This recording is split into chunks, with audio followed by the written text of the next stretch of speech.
Yasmine Mohammed is host of the website Confessions of an Ex-Muslim. It's a website I found hugely intriguing and a story that I think you'll find intriguing. And Yasmine joins me here. It's great to have you. Thank you, Seth. I'm very honored to be here. You are also an author, or are you an activist? In what way? Introduce yourself to our listeners who don't know who you are.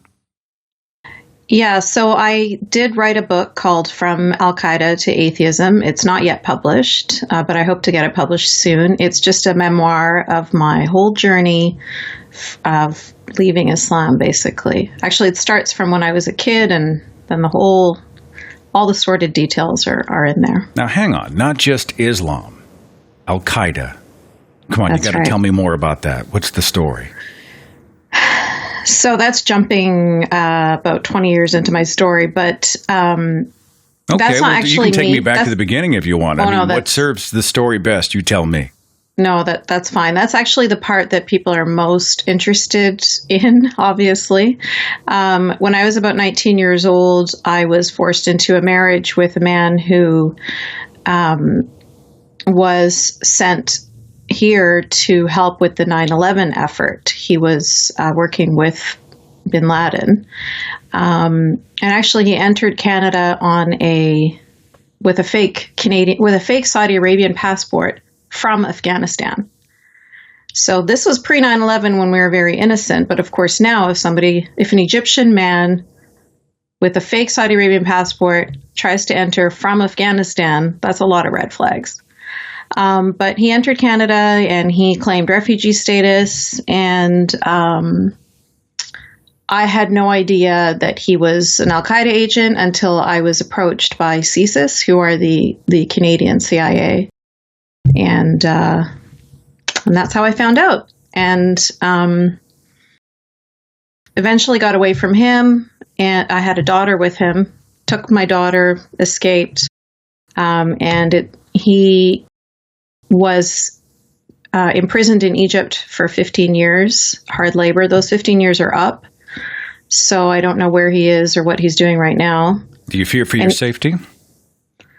I did for those 15 years, I did not.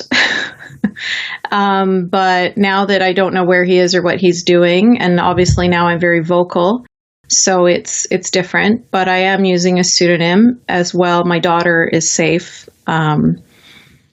So I feel a bit more comfortable coming out and being vocal, although I try to be as careful as possible to not give away my true identity and my true location. But, I have to do the best I can. I have to speak out. I've spent my whole life biting my tongue, so.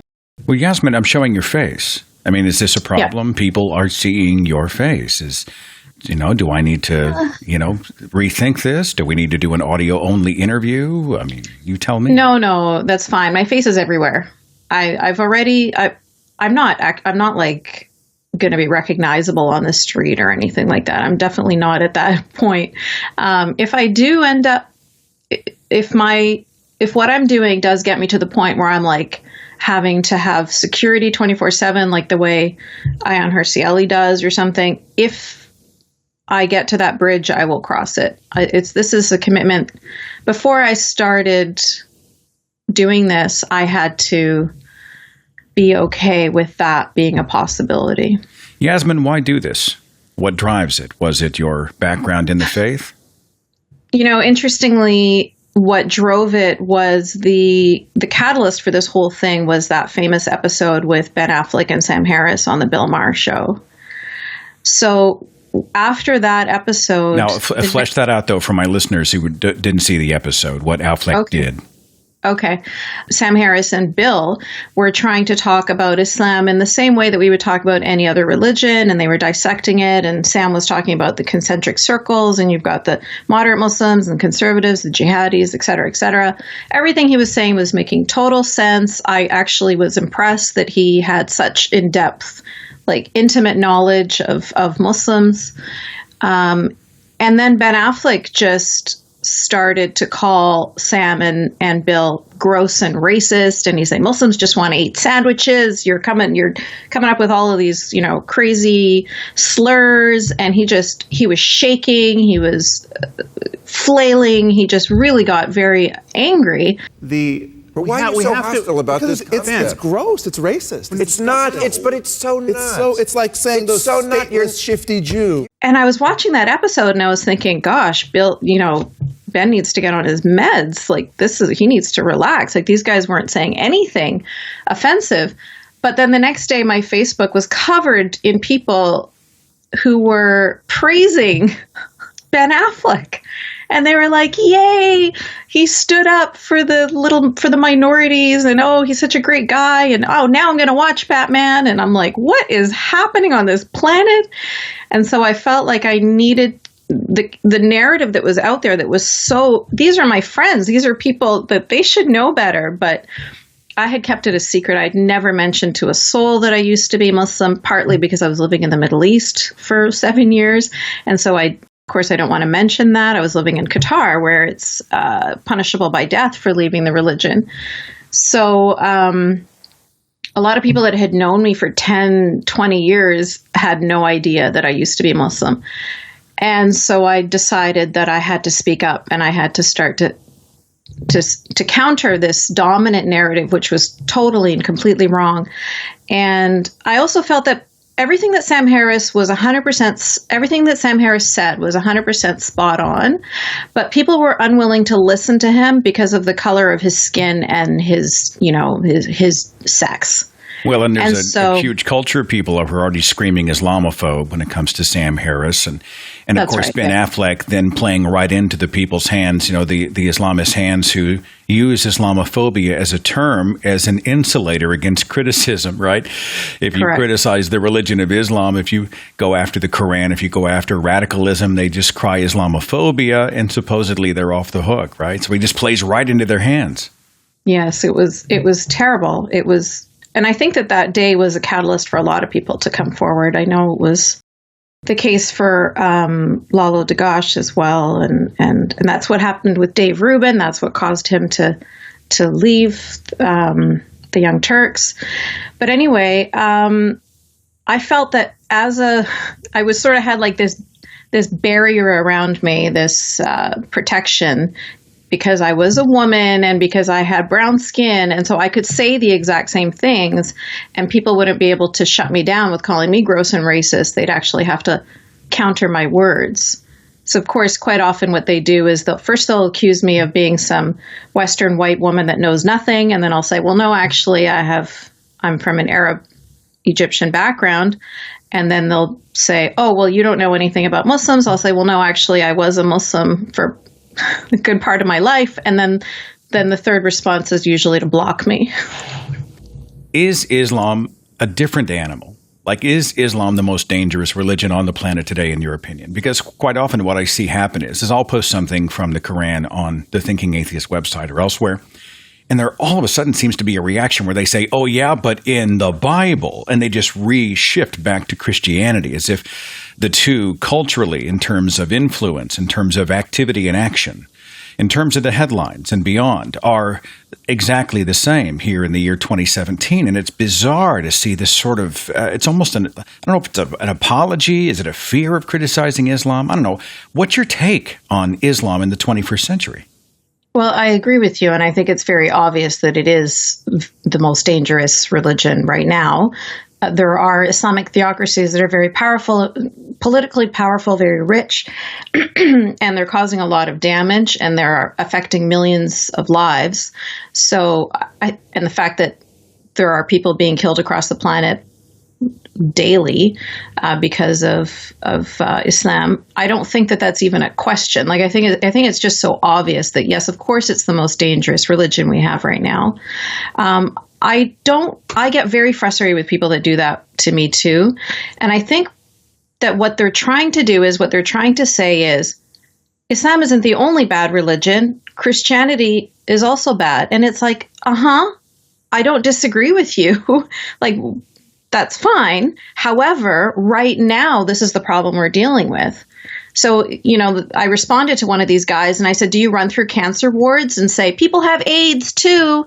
Like, we understand that there are different problems, but there are different, perspective, right? Like, there are different degrees of different problems. Right now, this, like a triage in the emergency room, Islam is the one with the gun, with the bullet wound in the head. This is the religion we need to deal with right now. Christianity has like a little cut finger. Let's just leave it over there for a minute. It'll be okay. It's not going to bleed out. Well, what's the flavor Islam. of the Muslim faith that you practiced? I mean, I practiced the worst flavor. Actually, it was Sunni Islam, but Salafi Sunni Islam. So I went to Islamic schools that were funded by Saudi Arabia, and my mom was a student at Al-Azhar University in Egypt. So about as literal understanding of the Quran and the Hadith as possible. Our aim was to live as closely as possible to the way the Prophet lived. Do you find it ironic that Saudi Arabia continues to head the United Nations Human Rights Council? Do you find that ironic, like many of the rest of us do? Yes, I do. I find that very ironic. How does this happen? It's Saudi Arabia. I mean, they're slicing people's heads off in the streets. How does this happen? Money. I mean, the answer is money. There was a Saudi Arabian guy in the UK who raped a young girl. And then his defense, Seth, was, I slipped and fell in, which we use as a joke. Yeah. And you know what? He was acquitted. Yasmine, have you watched The Handmaid's Tale? Yes. Yes, and I've read it as well. Okay. Well, I haven't read the book, but I got hooked on the Hulu series and binge watched everything, and now I'm in mourning because the series is over till 2018. Did you find it as compelling as many of the rest of us did? Absolutely. Okay. Absolutely. So I'm watching it and we're talking about it with some friends and they're like, wow, I wonder if that could ever happen. And I stopped and I said, it is happening. It is happening, right? Yeah, it is happening, but it's just not happening here. So people aren't aware of it, but a lot of us are. Millions of us are. Millions of us do live that life. I mean, I don't live it anymore, thankfully, but I recognize it very clearly. In fact, I was watching with my husband and I kept on commenting on how Islam was worse. I'm like, oh, look at these women walking along by the river. I was never allowed to walk along by the river. You can't just walk out without a mahram, without a guardian. There has to be a man with you, right? And there was that one scene especially that got me the most when I was watching this series was when they asked of Offred, are you happy? Are you okay? And she said, yes, I love it. This is fantastic, And that reminds me of all the women that are saying, hijab is my choice. That was exactly it. I was that girl too. I would also say that hijab was my choice and I was not being forced into this. And now, did you really believe it at the time, or were you part of kind of a marketing campaign? I mean, when I see the posters of the women out there who are holding the placards that say Islam is pro-woman, part of me wonders how much of this is, they're just sort of towing the line to keep their lives from becoming more complex or to prevent violent reprisal. I mean, I don't really know. Or maybe they really believe it. Well, I think it's a combination of what you described as well as just cognitive dissonance in general. Like somehow they can, I don't know if you saw Majid Nawaz speaking with one woman who he was trying to get her to say that it's wrong for Allah to instruct men to beat their wives if they disobey. And she wouldn't say it. She's a woman herself. She's going to be okay with God instructing men to beat their wives just because she doesn't want to speak out against what this book says. So even if what they are supporting is against themselves, they'll still support it. It's an unfortunate cognitive dissonance going on there. It's brainwashing. As a practicing Muslim, were you happy in your heart? No, I was very scared in my heart. I was petrified. I was terrified. ex-Muslims talk about this all the time. All of us are on different kinds of anxiety meds, if not like potheads. Because medicine comes in many forms, I guess, does it not? Yeah, like Richard Dawkins said, it's child abuse, right? We were, as children, we were told in such detail the kinds of punishments that would happen to us in the grave, on the day of judgment, in the afterlife, if we did not listen. And so it was so ingrained in me that even though I cognitively understood that none of this was real anymore and I didn't actually believe in it, I was still scared for years that whenever I would do anything, like if I'm about to drink, I'm like, oh my God, I hope I'm doing the right. Like, you still kind of get worried because it's so deep. The fear is so deep, but I'm free of it all now, thankfully. Can I ask what the catalyst was or what the catalysts were that busted you out of Islam? For me, it was a history of religions course that I took in university. And I was taught to believe that every single word of the Quran, every single letter of the Quran was divine, straight from Allah through the Archangel Gabriel to Muhammad.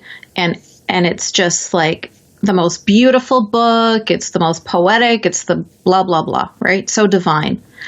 And then when I took this history of religions course, I learned that it was just a plagiarism of the Bible and of the Torah and actually of pagan stories before that. And it took all the divinity away. And so that was like the thread from the sweater. Like I was just like, hang on a minute. You know what it was like? It was like the Wizard of Oz. Somebody had lifted the curtain and I was like, oh boy, this book is not at all what I thought it was. This is just a really badly plagiarized book. And so it all unraveled after that. So now you're even more frightened because not only are you locked in the cage, but you realize that it's constructed out of sort of plagiarized materials, that it's totally bogus, right? Now, yeah. Well, I was very happy to find out that it was bogus because inside there was constantly a storm going on where I didn't want to do or say any of these things, but I did because I was so scared. So I was happy to find out that it was all bogus because now I could just be who I was. But it was very scary because I didn't know who I was.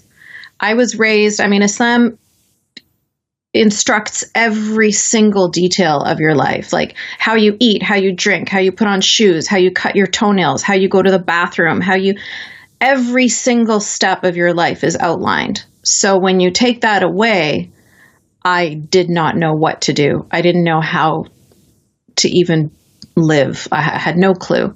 And so that was very, very difficult. At this moment in your life, you still pause. You still say, I shouldn't do this. I shouldn't go here. I shouldn't, not at all. Drink. You done? In fact, totally done. And in fact, if I ever get a little bit of a feeling, I will do it just to show myself that I shouldn't get that feeling. And that happens when I'm doing this work that I'm doing. Like sometimes I bite my tongue before I tweet something or before I say something in an interview. And then like I mentally bite my tongue and then I'm like, nope, I'm going to say it. And then I actually say it just because I have spent too many years not being able to say what I needed to say. So I will not self-censor myself anymore. They want to keep us afraid of criticizing Islam as well, right? If we don't correct. Speak out whenever we can, whenever it is possible for us to do so, they win. Absolutely. Absolutely. And that's terrorism right there, right? Like they're the bullies and we're deciding to stay quiet because we don't want the bullies to hurt us. Well, when has that ever worked? Staying quiet so the bully doesn't hurt you is not a smart strategy. And so I'm not going to adhere to that. Do you support things like Draw Muhammad Day? Let's just go for it. Let's just break the rules blatantly and stick it in their face. I personally, I think that so I don't draw Muhammad and I don't share pictures of Muhammad, not because I have any problem with Draw Muhammad Day. Those people that do that, that's great. I'm proud of them, supportive, but that's not where my focus is. My focus is to criticize the religion and to criticize how oppressive it is to the people living in Muslim countries, to the minorities, people of other religions, LGBT, women, et cetera, et cetera. There are a lot of people that do that they're more like, yeah, let's burn the Quran, or let's, defecate on it, all sorts of stuff like that. And that's just to say, like, I guess they're just really pushing the boundaries. Sacred cows make the best hamburger kind of a thing, right? I mean, yeah. But it That's also, in many ways, I mean, they're going to double down anyway, but, they're obviously going to take a front. I think it's more of a declaration of defiance that, we're not afraid. There's nothing special about Muhammad and the Quran. It's just a book. It's just an idea. It's just like Femin, right? They'll walk around with their shirts off, and I support them, but I personally wouldn't do that.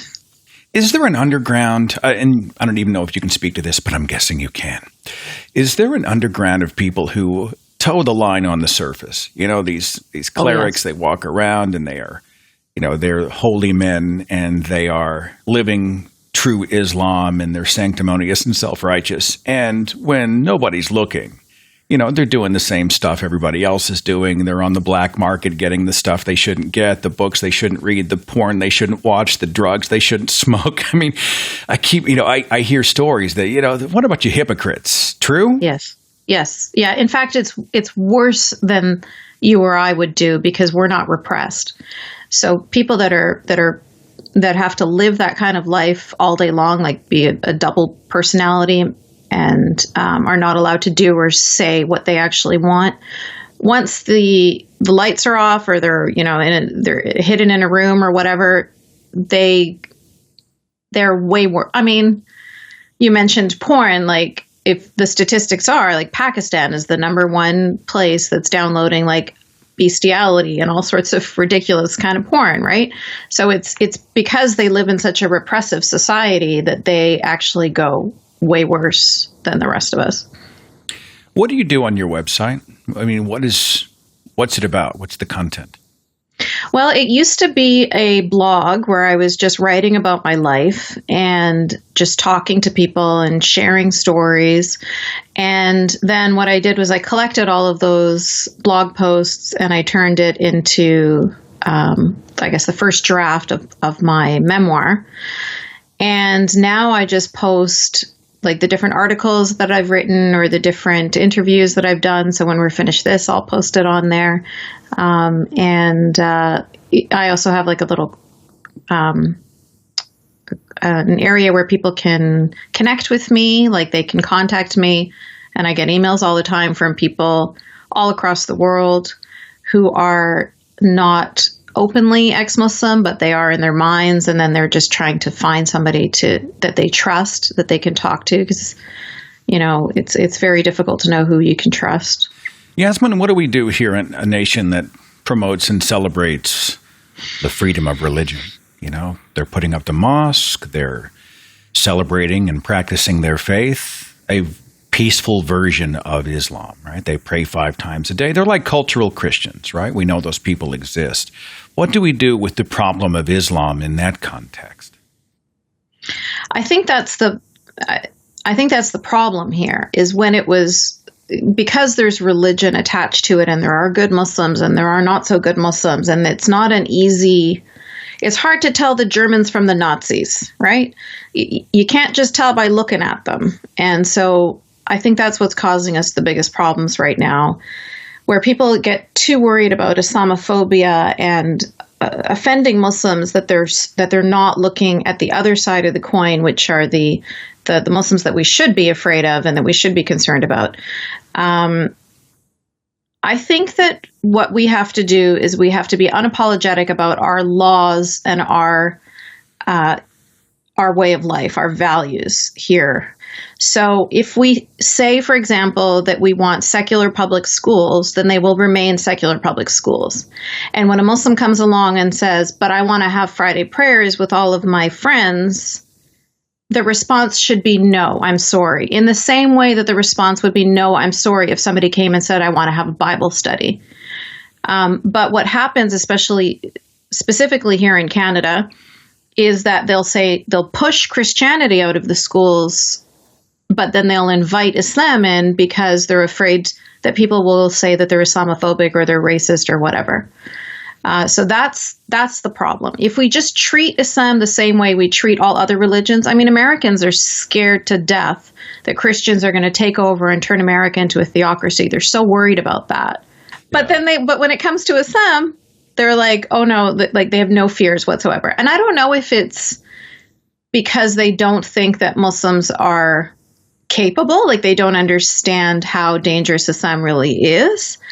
But I try to express to them that their fear is, I mean, they're afraid of American Christians, but Islam is way more right-wing than Christianity is. So it's kind of like they're afraid of the smaller threat. They should be afraid of the bigger threat.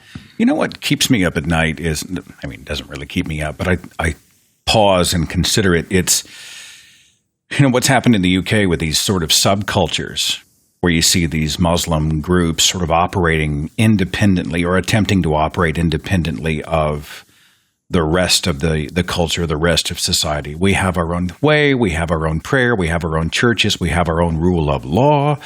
And that's what I wonder about in the United States and elsewhere. Look, if they're not going to change the existing laws, will they come in and attempt to create little pods that then become larger pods that exist as autonomous entities?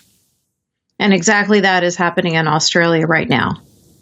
They're building a little community where they've got a school, a hospital, an apartment building, everything all in one area. And the streets are all named after, different, basically murderers. And Imam Tawhidi, who is an imam in Australia, is speaking out against that right now. But yeah, that's a real possibility, because if we don't, we have to treat Islam with the same fear and the same veracity that we treat other religions. So if a Christian fundamentalist organization decided that they were going to build a little compound and they were going to have, their church, et cetera, all happening there like a little Gilead, then people would be concerned. But when they say when Muslims are going to do it, they're not concerned because of the color of Muslim skin, and they don't want to be racist. And that to me is racism right there. There is an inflammatory accusation, I don't know if it's true, that when a radical does something, they set off a suicide bomb, they take a machine gun to a nightclub, whatever, that the moderate Islamist or the moderate Muslim is suspiciously silent. Like, why aren't the Muslims crying foul? Why aren't they rallying and protesting in the streets against this thing that they say they supposedly abhor? If they're peace-loving Muslims, why aren't they shouting about the radicals? And of course, I have seen some peace-loving Muslims who have protested against it. But what's your take on the moderate or peaceful Muslim in the context of the radical? Well, the moderate peaceful Muslim, first of all, is scared to speak up because then the radical is going to get them. And the radical might even get them first because they're betraying their own kind, right? So they'll have to deal with stuff like Majid Nawaz has to deal with, right? Being called an Uncle Tom or a porch monkey or whatever. So there's that. And then there's also, they know that is the religion. They know that that's what their religion calls for. And so if they speak out against it, not only are they speaking out against the individuals, but they're speaking out against their own religion. And so they won't do it because they also are worried about their own afterlife. And if they criticize Islam, Allah is going to be mad at them and throw them in hell, right? So they're going to have to be quiet about that. Do you think for many of these people, there's a part of them that's like, go Islam, yay us kind of thing? I mean, that's the charge I hear, especially from the more conservative party types. They're like, they like to lump, they like binary thinking, right? There's the us and then there's them. That was definitely the experience of the community that I grew up in. I mean, when 9/11 happened, everybody was rejoicing. And you'll hear the same if you ask anybody that was in a Muslim majority country, in Pakistan or in Egypt or in Saudi Arabia, there's rejoicing going on all over the world. So why rejoice? Because we have been sort of propagandized as the evil Westerner that wants to put them under boot, or is it a desire to take over the world? Is it the victory of Allah? Educate. It's the victory of Allah. They get to kill the infidels. And that's what Islam's, as Zion Hirsi Ali has said, it's more than just a religion. It's a political. It has political goals, right? It's politics mixed in with religion. With a little bit of smatterings of religion, but really it's a political ideology. And so Islam's goal is to make the whole planet slaves of Allah. That's the purpose of it. That's what jihad is all about. So when that goal is being reached, it makes Muslims happy. But certainly, Yasmine, there are people who just want to get up and pray and raise their kids, and they love this country and they love freedom, or whatever country they happen to be in that's a free nation. And they're good people, and they don't want to hurt anybody, and they're not interested in world conquest. Certainly, those people exist. Yes, of course, those people exist, and those people are not good Muslims, but they're good people. So I'm talking about the doctrine of Islam itself. That's what it prescribes. That's what it is calling for Muslims to do. So whether they do it or not is up to the individual. And it reminds me of a quote that Alishba Zarmin, I should really memorize this quote properly because I cite it all the time, and every time I do, it's incorrect. But she said something about how humans are more moral than the scriptures that they follow. So that's the people that you're describing right there. Yeah, we have a lot of conversations on my end and many religions about how people's values are so often better than their belief system or their religious belief. I mean, they're so much better than their Bible. They're so much better than their Quran. In fact, the reason that they hold to it is they probably don't read it, they're ignorant of it, or they just don't care, or it's cherry-picked, it's a cafeteria plan, they've rationalized it. They are better than the religion they say they hold to. Absolutely. What do we do about the radicals? What do we do about ISIS? I'm not putting, you don't have to solve the world's problems today, Yasmine, but I know you've got a perspective on this. What do we do about the more extreme edges of the fringe, I think what we need to do is we need to stop pandering. We need to be more firm. So we have been, for example, if there are, child pornography websites out there, FBI shuts them down, or, Google will shut them down, or whatever. Like, we're actively stopping evil from perpetuating, but we don't act the same way when it comes to radical Islam, which is a real concern right now. So we should be shutting down their websites. We should be, when we hear hate speech happening in mosques, there should be some sort of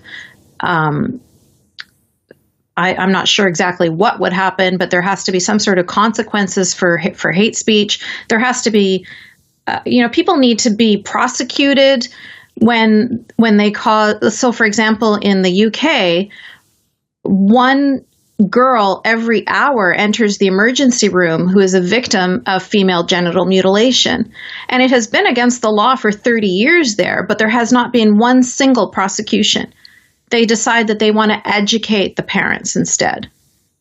We've got child brides and the atrocities of taking these young, often single-digit children and farming them out and ruining their lives. It's just devastating. And we're not reacting to it with the strength that we should be reacting to it. Do you have any final thoughts on, your former faith and the fight ahead of us? Maybe some words for someone who's navigating their way out of the Muslim faith, or another, someone who was repressed and kind of shut down, who is now finding their own voice? I think that my advice to somebody in that situation would be that, as difficult as you may think it is to follow your heart and follow your mind and be who you really want to be, continuing to live that life is way worse. And the happiness, the liberty that you will feel when you are free of those shackles is unlike anything that you've ever experienced and unlike anything that you've ever known. It will feel so foreign to you. And I remember that. I remember realizing, what is this feeling? And realizing it's actually happiness for the first time in my life. So that's what I want to say to any listeners that are in that situation. It's worth it. Anything worth having is worth fighting for. I know it's going to be difficult. I know that you are going to have to deal with threats to your life. Possibly you're going to have to deal with your being possibly disowned or losing friends, but all of that will be worth it. I promise you. Yasmine Mohammed, I will include the link to your website in the description box of this discussion. Thanks so much for sharing your time and your perspective. Really good stuff. Thanks, Seth.